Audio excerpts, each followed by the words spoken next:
It's a late winter's evening. You awake, finding yourself still at Trinity High School after the sun has departed and darkness surrounds the building.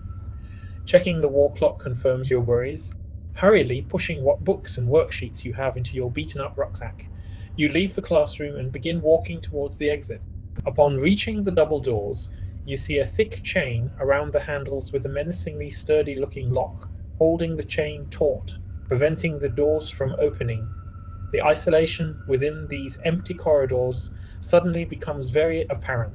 You rushed towards the next exit, only to find the same restriction.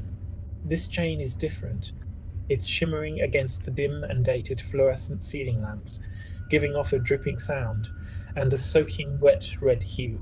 The drips from the chain seem to be getting louder, and after staring, watching for what felt like the entirety of a morning biology lesson, you realize the sounds don't match up.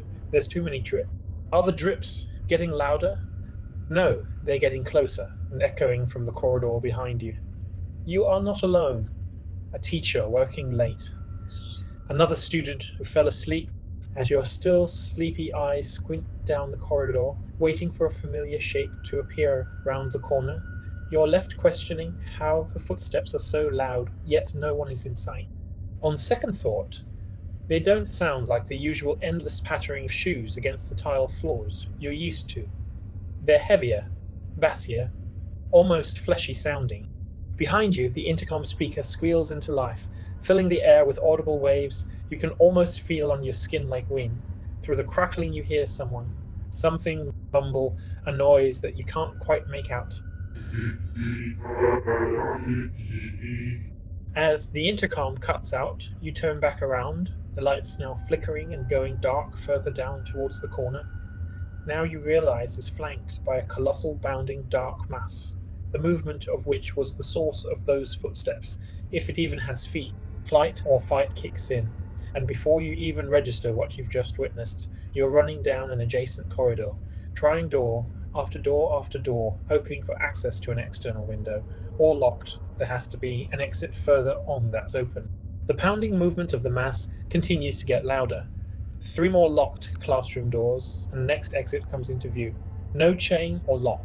You sprint at the double doors, already picturing the fresh air hitting your face, only to be met with cheap vinyl-coated wood as you hear the rattle of a chain on the other side. Fuck. Glancing back, you make out its form a little more. A big hulking creature shaped almost like Kingpin from Into the Spider-Verse, with no choice but to continue running further on. Down the never-ending corridors you do so. After trying a few more classroom doors, the creature's footsteps begin to feel like drum beats along your spine. Its breathing is now loud enough to hear, short wheezing inhales and quick, strained exhales. The footsteps begin to slow down, quickly followed by a turbulent assault on the ears from all the nearby speakers. This time you hear more clearly what was being said. You've gained some distance, but it's not enough. You hear the footsteps, slowly getting louder and louder again. There's no more time to check doors, only time to run.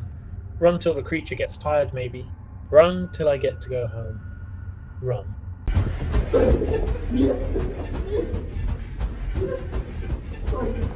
Подожди, нет!